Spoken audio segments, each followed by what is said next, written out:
The size of South Africa's government is out of control.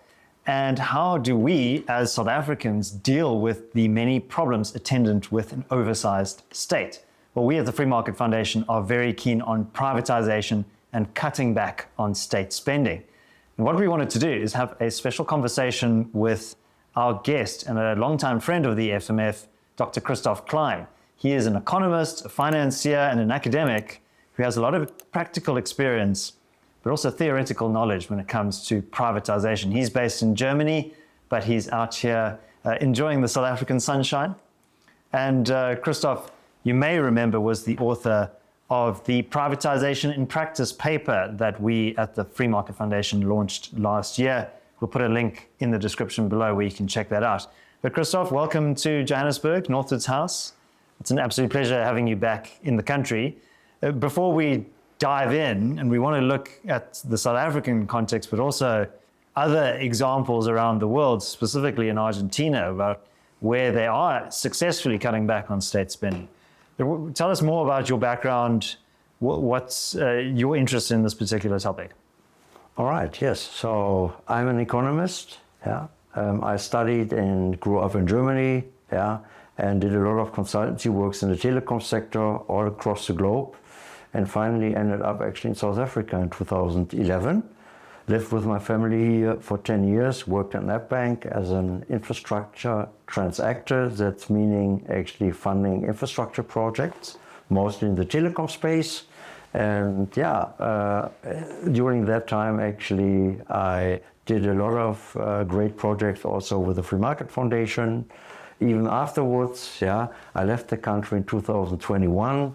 And coming back regularly, and I'm looking very closely at obviously what's happening in my old home. Yeah, and yeah, I acquired a PhD actually in Madrid at King Juan Carlos University, and the interesting part is that my PhD tutor was Philip Bargos, and Philip Bargos is the author of a, let's say, quite well-known book about Javier Milei and what they do in Argentina right now, and this might serve as a kind of blueprint, at least in certain areas for South Africa as well. So it's quite interesting to talk about it. So Philip Bargos is a personal advisor of Javier Milei. Whenever Milei went to Europe, actually, Philip Bargos is actually joining Javier Milei. And generally, the Austrian economics does have a study program at the Rey Juan Carlos in Madrid, and it's headed by Jesus Huerta de Soto. And basically, Javier Milei is a disciple of Jesus Huerta de Soto. He's one of the most famous Austrian economists at this point in time. And off camera, I don't think our audience can see, there is a giant portrait of the most famous Austrian economist, Friedrich Hayek. Obviously, who is an intellectual lodestar for us at the Free Market Foundation. Some of his theories around distributed knowledge and pricing and the failures of centralization, I think, are very important. Yeah. All right, so let's maybe kind of delve into the South African context. Our viewers will be very familiar with a lot of our talking points here at the FMF. We recently launched a paper bemoaning the very large size and expanded scope of government in South Africa. We have 32 ministries now in the South African GNU, and there are about 37 deputy ministers. And one of our arguments is that this is big government writ large. It's not only do we have a large cabinet, but we also have very extensive involvement of the state in economic affairs. So we have a variety of state-owned enterprises, most of which are failing or have failed. We have extensive regulation, a lot of red tape that dictates how businesses may operate. There's very onerous competition policy. There's black economic empowerment, which puts all sorts of perverse incentives into the market for political objectives. We've written about that extensively as well. So what is your reading of South Africa? Because you have the benefit of a bit of distance being based in Germany, but also having understood and worked in this environment. Yeah, I mean, Obviously, coming back to the paper you just presented, one of the big problems is the parastatals in South Africa. So when one of the few most important, let's say, services being produced by the government, and these are the infrastructure sectors like energy, transport, water, and rail, particularly passenger railway, and they have been mismanaged for the last 20 years, and it's a huge burden for the overall economy. And so in these sectors you don't have a profit mechanism working, so the consumers do not actually regulate the market. It's the government with top-down policies which regulate the market. And the result we can read, let's say, every day in the newspaper. So I have here that one newspaper, just bought it last week, and there is, let's say, 3 pieces on Eskom having the first profit after having failed for 20 years. Transnet again failing, and also we have a water crisis in Joburg. So it seems to be a never-ending succession of failures. It's actually Groundhog Day forever. So they're going from one turnaround project to the next turnaround project. There's never coming out anything out of it. And this alone is a sign that actually there's a yardstick missing, to all of these economic activities. So there is no capital owner. There is nobody actually who's economically liable. So the state cannot be economically liable. It's not a person. It's not a natural person, So nobody assumes risk. And in the private sector, entrepreneurs take risks with their own capital, and they suffer the downside if they make the wrong decision. So they have to be very judicious about how they allocate capital, who they employ, the accountability mechanisms within their firm. But a lot of those features are absent in the public sector. Exactly, they make a lot of mistakes. So it's not actually to say that there's everything rosy actually in the private enterprise sector. That's not the point. But at least you understand when they fail. So the market is going to act, and Schumpeter is one of the proponents actually of the bankruptcy mechanism, which is actually one of the most essential mechanisms in economics. Actually, you have to let actually enterprises fail when they don't do their job. And this cannot happen with public enterprises. By nature, they're being bailed out because they are considered an essential service or whatever you call it, and this is actually a euphemism, They're failing forever. And this is a big problem, that there is no correction mechanism, So there is no profit. You can go to any minister or manager of a parastatal and ask them, what's this internal rate of return? What's this expected return on capital?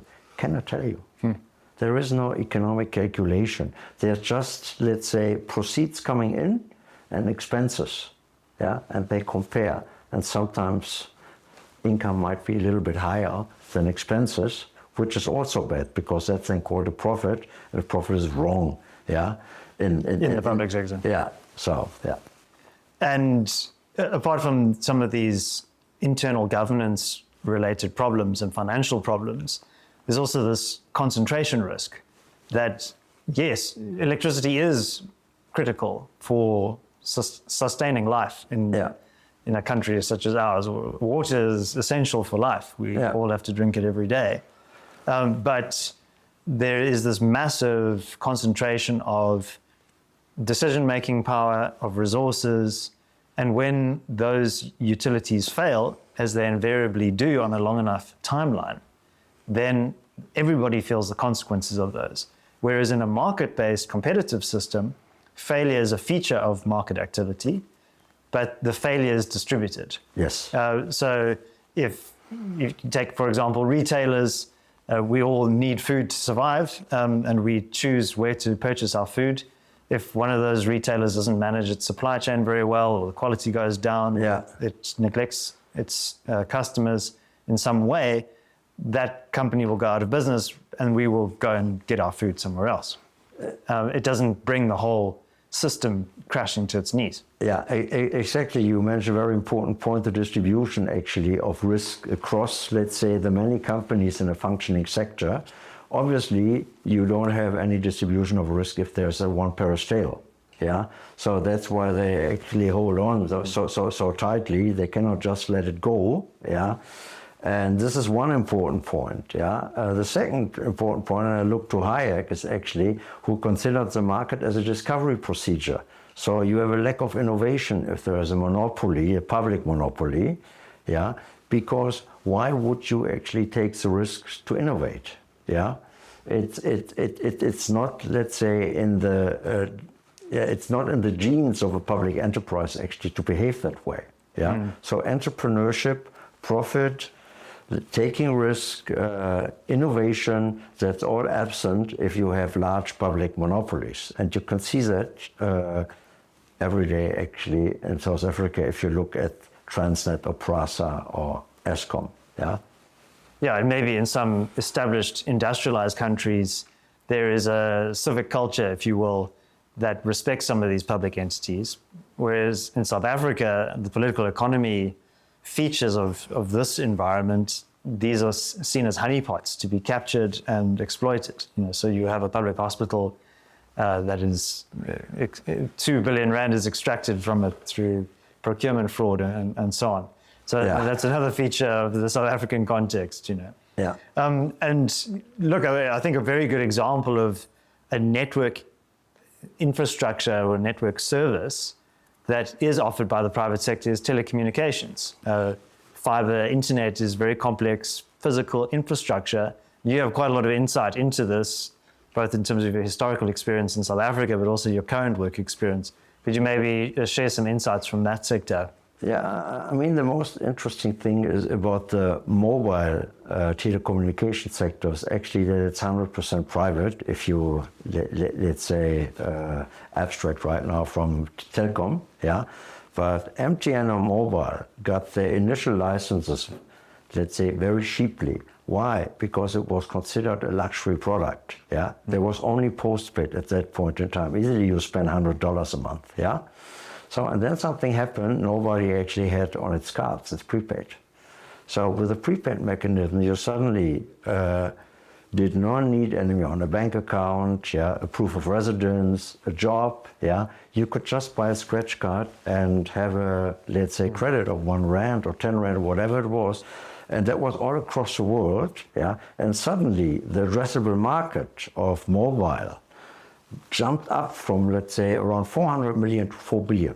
I mean, today it's a mobile device is a preeminent kind of tool to access the internet, yeah, for most of the people, yeah. And prepaid was actually the first market that actually implemented it for South Africa. All right, so people must trust the private sector to deliver great value at an affordable cost. Yeah. All right, but I want to delve into this issue of the size and scope of government. Yeah. And I think we can agree that there's a lot of dysfunctionality in the South African system. But I think it's very exciting to see what's happening in Argentina because, I mean, in many developed countries, the United States, the United Kingdom, many European countries, they're suffering from massive fiscal deficits, state overreach, spiraling debt. I mean, South Africa has an 80% debt to GDP ratio. Yeah. But in the United States, I mean, that's north of 100%. They have a $37 trillion debt burden, which I can't even kind of quantify in my mind. Yeah. But here we have a country in Latin America, and you actually lived in Latin America and speak Spanish, so I think you have some authority here, that is boldly trying to pull back the state. You know, Javier Milei, the new president, well, he's about 2 years in now, wields his chainsaw. That is a very visceral metaphor for what he is attempting to do, to cut back. So what are some of your high-level observations about what's happening there? What explains the Milei rise? And then also specifically in the context of Peronism, the prevailing ideology that ruined an otherwise free and dynamic economy over a period of multiple decades. Yeah, I mean, Peronism is a quite weird ideology. It's a mix of, let's say, labor or syndicates, you call it there, trade union type of support, and socialism. They're very interventionists, and they have basically, they're very broadly distributed across the whole country. Yeah, they're very strong as a party. Yeah, but they are very parasitic, if you can say so. Yeah, and corporatists yeah, as well. So yeah. encompassing government, labor, big established business interests. Yeah. And very bureaucratic and interventionist. And very short-term minded, their policies, yeah. And the point was basically that they have a very imbalanced tax system, far worse than in South Africa. So they had to finance very often through money printing. And this is the curse all along. And they had many bankruptcies basically and defaults in Argentina, more than in any other comparable country at least, yeah. And so inflation was in 2023 when Milei took over government, inflation was annualized 230 or 250%. It was actually going higher. Now on a monthly level, it's around 3-4, and annualized it's going to be probably below 20. Yeah, so South Africa is doing there actually quite good job. Yeah, in terms of managing inflation. Yeah. So actually, Milei got that right because he slashed actually government spending. Yeah. But what is the relationship there between government spending, national debt, and inflation? Yeah. Could you explain that for our viewers? So it used to be 150, more than 150% in 2023. Right now, is it around 85%? Yeah. So there's a paper by So just to clarify, which figure is that? GDP. National debt. Yeah, GDP. it's basically the public budget in terms of, it's public debt in terms measured in GDP. Okay, yeah? Ratio, yeah. So he slashed public spending, otherwise he couldn't have achieved that in such a short time. Yeah, so that was one important point. And why did he do that? Because there was a paper by Rogoff and Reinhardt, and they came up with some empirical research saying that above 90% public debt in terms of GDP, you actually compromise on your long-term growth prospects. Yeah. So again, South Africa is around, I think, 75 to 77%. So they're not too bad. So there are some things South Africa gets more or less right in terms of managing their public finances. Yeah, the problem lies actually with the bureaucracy, and the problem lies very much over the parastatals. And also a lot of that debt is to finance government consumption. Yes. It's not necessarily being invested in infrastructure or other fixed capital formation. Yeah. It's purely consumptive. It's to pay salaries of civil servants. Yeah.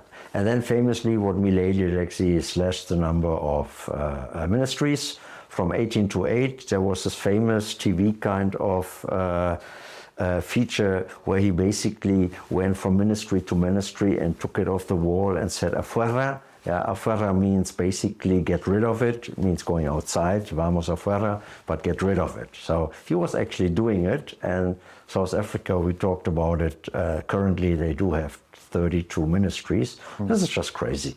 Yeah, you cannot govern a country with 32 ministries. It's just a sign of overreaching. Yeah. Yeah, and it's, I think, not only expensive to maintain a large cabinet, but it also affects the efficiency of decision making, because you have this diffusion of accountability and responsibility and a lot of competing ministries. So, to have a Department of Trade, Industry and Competition and a Department of Small Business, they're actually going to be getting in each other's way. In our mind, there's no need to have a Department of Small Business. And there are many ministries that should be cut. And we, in our report that I mentioned earlier, recommended that South Africa should only have 10 ministries, including the presidency. Yeah, I think, if you create so many ministries and a public workforce, they got to do something, and they will do something. They come up with an agenda. That's what they do, They don't get bored. They will come up with ideas, and some economists like Buchanan and Tulloch, they call that political entrepreneurship. Yeah, they come up with ideas, not necessarily corruption. Yeah, you don't have to think of corruption. You can kill actually an economy without being corrupt. Yeah, Germany is a good example. Schemes. You just suck the lifeblood the country with tight regulation, with too much bureaucracy, so nobody can move back and forth because you are basically strangled. Yeah, and Milei is trying to release those shackles. Yeah, he's abolishing price controls, he's abolishing customs, he's abolishing subsidies.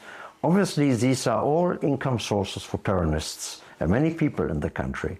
It's not to say that nobody suffers. Yeah, and this is also a problem for, let's say, Milei, because obviously, in the short run, let's say there's quite a few million people to face the downside. Yeah. Mm. So it's not yet clear whether the people actually will back him for the next 2-3 years, so that he can actually does have the power in the two chambers in Argentina, which is the Congress and the Senate, actually, to actually pursue his agenda. Yeah. So it's really on a knife-edge path right now. Yeah, so I mean, he is essentially advocating for radical liberalization of Argentina's economy. Yeah. And I mean, I think it's very important when we have this discussion to look back 100 years and to note that Argentina was once one of the most prosperous countries in the world. There was that phrase, "You're as rich as an Argentine." Yeah. And it was a magnet, Buenos Aires, for talent from all over the world, from places like Italy and Spain and so on, people seeking opportunity. And Peronism really destroyed the underlying value that had been created through freedom, through opportunity and that prosperity that existed there. Yeah. So just getting back to Milei and the politics, I mean, I think that is one of the big challenges. I mean, we at the Free Market Foundation are adherents of libertarianism, of freedom, but we often get told, well, this is unrealistic politically. Because there's just too many vested interests and people who are going to push back at that. Yeah. And, you know, so even somebody with the strength and the character of Milei is experiencing some challenges and pushback. Yes. So how is the Borg kind of pushing back and, you know, these vested interests? I mean, and what is he up against? I mean, in the end, you have to believe in economic reason and economic rationality, and that people in the end will understand that producing inflation or consumption through money printing will not, let's say, be sustainable, not even in the mid-run, let alone in the long run. Yeah. Mm. So I think the Argentines understood that. Yeah. And this is not the problem you're having actually in South Africa. Yeah, the problem we're having actually in most countries, is that there is no entrepreneurial culture, or at least profit is despised at. Yeah, so let's just talk about neoclassical theory for a moment. Yeah, in neoclassical theory, what you have in your textbooks, your introductory textbooks, of Paul Samuelson and so on, is that profit actually is a market failure. Yeah, I mean, when that's the spirit of your economic understanding, then there's no wonder that, let's say, there is no, more promotion of entrepreneurship, and people rather prefer to do some studies to end up in ANC government instead of, let's say, founding an enterprise. Yeah. Mm. So it's in that way, the classical or the neoclassical economics is the same like socialists. They also think that profits aren't evil, and so the government agenda is largely driven by notions of justice, fairness, equality, affordability, basic needs, all points which insinuate that you have to, let's say, get rid of the market mechanism, because they are actually, the market mechanism's fault is actually that the people don't have enough food on the table, or that the infrastructure services do not work. Yeah, and you can only repeat and repeat and repeat that, because there's no other way to educate the people and to instill at least some confidence in economic theory. Yeah, and this is what I consider the core point. The only thing we can do, and Milei did that actually in his, let's say, very personal fashion. Yeah, not everybody can do that. Yeah, he's really convinced of what he's doing, and he's actually not a hardcore libertarian in the sense that he will abolish all government. Yeah, he's not. He is in a way an anarcho-capitalist. Yeah, but this is only the reference framework, theoretically. Yeah, it's theoretical framework. Yeah, you need a reference framework. Yeah, so Hayek didn't believe in abolishing the government. Yeah, he wanted to have, let's say, a minimal government. Yeah, like a night watchman, basically. That was the initial idea. Yeah, so I mean, I think it's going to be very interesting to watch how this unfolds. And I think in many ways, what we're dealing with is a cultural clash as well, two competing philosophies. So the one is statism, which is informed by a kind of a socialist collectivist understanding, which is the status quo that has existed in Argentina for many years, and which is the prevailing ideological system, at least amongst the ANC elite in South Africa, and an alternative philosophy that values individual choice, entrepreneurship, profit-seeking. And profit-seeking is not just about acquiring wealth, it's also about solving problems. That profits are a signal, as Hayek would have told us, that there's a problem to be solved there. And there are many problems in South Africa that we believe can be solved through the power of the market. I mean, letting the market run in its course. A politician cannot win anything with that. That's the main problem. Yeah, so they're out in that respect. Yeah, and people must understand it, that they basically fare better.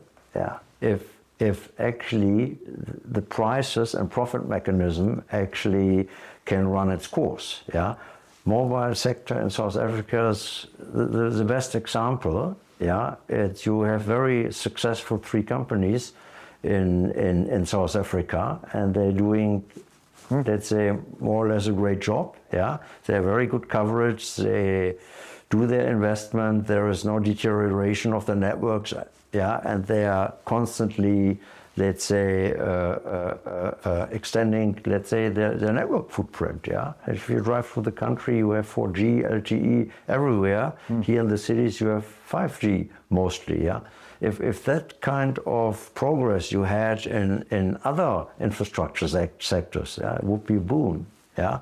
So, but the key problem is actually for politicians, socialism and socialist agenda and all these, let's say, notions of fairness and, let's say, minimum kind of whatever, salary, basic services, they can run their policies based on those notions. Yeah, you know, you slash government automatically if you trust in the in the free market. Yeah, so this is, you know, they will not actually, how you say, the branch on that you're sitting. Yeah, they will not risk that. Yeah, and particularly not the ANC. They're too entrenched. Yeah.